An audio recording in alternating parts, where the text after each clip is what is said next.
Friends, welcome back to my channel. ಇವತ್ತು ನಾನು ಒಣ ಕೊಬ್ಬರಿ ಯೂಸ್ ಮಾಡಿಕೊಂಡು ಕಾಯಿ ಚಟ್ನಿ ಯಾವ ರೀತಿ ಮಾಡೋದು ಅಂತ ತೋರಿಸ್ಕೊಡ್ತಾ ಇದ್ದೀನಿ. ಇದು ದಿಢೀರ್ ಚಟ್ನಿ ಅಂತಲೇ ಹೇಳ್ಬೋದು. ಮೊದಲಿಗೆ ನಾನು ಇದನ್ನು ಹಿಂದಿನ ದಿನ ರಾತ್ರಿ ಒಣ ಕೊಬ್ಬರಿನ ನೀರಲ್ಲಿ ನೆನೆಸಿಟ್ಟಿದ್ದೀನಿ. ಅದು ಮರುದಿನ ಬೆಳಗ್ಗೆನಷ್ಟರಲ್ಲಿ ಮೆತ್ತಗಾಗಿರುತ್ತೆ. ನೋಡ್ತಿರ್ಬೋದು ನೀವು ಎಷ್ಟು ಮೆತ್ತಗಾಗಿದೆ ಅಂತ.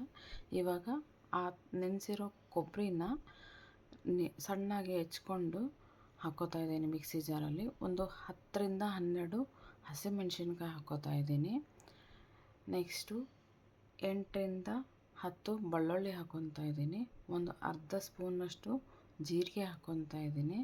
ಸ್ವಲ್ಪ ಕರಿಬೇವು, ಒಂದು ಸ್ವಲ್ಪ ಕೊತ್ತಂಬರಿ, ಒಂದು ಸ್ಪೂನಷ್ಟು ಉಪ್ಪು, ರುಚಿಗೆ ತಕ್ಕಷ್ಟು ಉಪ್ಪು, ಆಮೇಲೆ ಒಂದು ಇಂಚಿನಷ್ಟು ಶುಂಠಿ ಮತ್ತು ಸ್ವಲ್ಪ ಸಕ್ಕರೆ,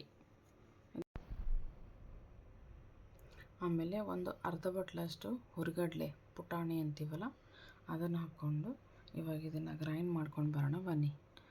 ನೋಡ್ತಿರ್ಬೋದು ಫ್ರೆಂಡ್ಸ್, ನೀವು ಚಟ್ನಿ ಎಷ್ಟು ಚೆನ್ನಾಗಿ ಕಾಣ್ತಾ ಇದೆ. ಇವಾಗ ಇದಕ್ಕೆ ನಾರ್ಮಲಾಗಿ ಒಗ್ಗರಣೆ ಹೇಗೆ ಕೊಟ್ಕೋತೀವಿ ಅದೇ ಥರ ಒಂದು ಕಡಾಯಿಗೆ ಒಂದು ಸ್ವಲ್ಪ ಎಣ್ಣೆ ಹಾಕ್ಕೊಂಡು, ಅದು ಎಣ್ಣೆ ಕಾದ ನಂತರ ಸಾಸಿವೆ, ಜೀರಿಗೆ ಹಾಕ್ಕೊತೀನಿ.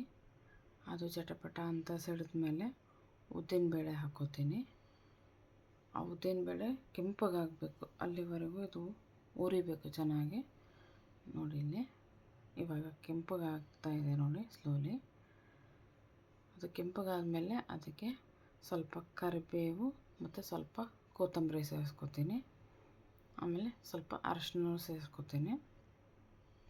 ಇಲ್ಲಿಗೆ ಒಗ್ಗರಣೆ ಆಯಿತು. ಈ ಒಗ್ಗರಣೆ ಸ್ವಲ್ಪ ತಣ್ಣಗಾಗಬೇಕು. ತಣ್ಣಗಾದಮೇಲೆ ಅದೇನು ಗ್ರೈಂಡ್ ಮಾಡ್ಕೊಂಡು ಇಟ್ಕೊಂಡಿರ್ತೀವಲ್ಲ ಆ ಚಟ್ನಿನ ಇದ್ರ ಜೊತೆ ಮಿಕ್ಸ್ ಮಾಡಬೇಕು. ಒಂದು ಸತಿ ಈ ರೀತಿ ಟ್ರೈ ಮಾಡಿ ನೋಡಿ. ಮನೇಲಿ ಕಾಯಿ ಇಲ್ಲ ಅಂತ ಅಂದಾಗ ಈ ಥರ ಒಣ ಕೊಬ್ಬರಿನ ಹಿಂದಿನ ದಿನ ನೀರಲ್ಲಿ ನೆನೆಸ್ಬಿಟ್ಟು ನೆಕ್ಸ್ಟ್ ಡೇ ಮಾಡಿ ನೋಡಿ. ಇದ್ರದ್ದು ಟೇಸ್ಟು ಒಂಥರ ಡಿಫ್ರೆಂಟ್ ಆಗಿರುತ್ತೆ. ಟ್ರೈ ಮಾಡಿ ನೋಡಿ. ಇವಾಗ ನೋಡಿ ಕಂಪ್ಲೀಟಾಗಿ ಒಗ್ಗರಣೆ ಎಲ್ಲ ಹಾಕಾಗಿದೆ.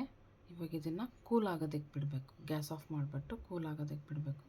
ಇವಾಗ ಕೂಲ್ ಆಗಿದೆ. ಇದಕ್ಕೆ ಚಟ್ನಿ ಸೇರಿಸ್ಕೊತಾ ಇದ್ದೀನಿ. ಆಗಲೇ ಗ್ರೈಂಡ್ ಮಾಡಿ ಇಟ್ಕೊಂಡಿದ್ವಲ್ಲ ಆ ಚಟ್ನಿ ಸೇರಿಸ್ಕೊತಾ ಇದ್ದೀನಿ. ಅದನ್ನು ಸ್ವಲ್ಪ ನೀರು ಹಾಕಿ ಕಲಸಿ ಉಳಿದಿರೋದೆಲ್ಲ ನೀಟಾಗಿ ಕಲಿಸ್ಕೋಬೇಕು. ಗ್ರೈಂಡರಲ್ಲಿ ಉಳಿದಿರುತ್ತಲ್ಲ ಮಿಕ್ಸರ್ ಜಾರಲ್ಲಿ ಅದನ್ನ ನೀಟಾಗಿ ಕಲಿಸ್ಕೊಂಡು, ಸ್ವಲ್ಪ ನೀರು ಜಾಸ್ತಿ ಮಾಡಿಕೊಂಡ್ರೆ ಏನೋ ಒಂಥರ ಚೇಂಜ್ ಇರುತ್ತೆ, ಡಿಫ್ರೆಂಟ್ ಆಗಿರುತ್ತೆ ಟೇಸ್ಟು. ನೋಡ್ತಿರ್ಬೋದು ಎಷ್ಟು ಚೆನ್ನಾಗಿ ಕಾಣಿಸ್ತಾ ಇದೆ. ನೋಡೋದಕ್ಕಷ್ಟೇ ಅಲ್ಲ, ಬಾಯಲ್ಲಿ ರುಚಿ ಕೂಡ ಅದೇ ಥರ ಇರುತ್ತೆ. ಒಂದು ಸತಿ ಈ ರೆಸಿಪಿ ಟ್ರೈ ಮಾಡಿ ನೋಡಿ. ನಿಮಗೆ ಇಷ್ಟ ಆದರೆ ಲೈಕ್ ಮಾಡಿ, ಫ್ರೆಂಡ್ಸ್ ಆ್ಯಂಡ್ ಫ್ಯಾಮಿಲಿ ಜೊತೆ ಶೇರ್ ಮಾಡಿ, ಕಮೆಂಟ್ ಮಾಡಿ. ಮತ್ತೆ ಸಿಗ್ತೀನಿ ಮುಂದಿನ ರೆಸಿಪಿ ಜೊತೆಗೆ. Thank you.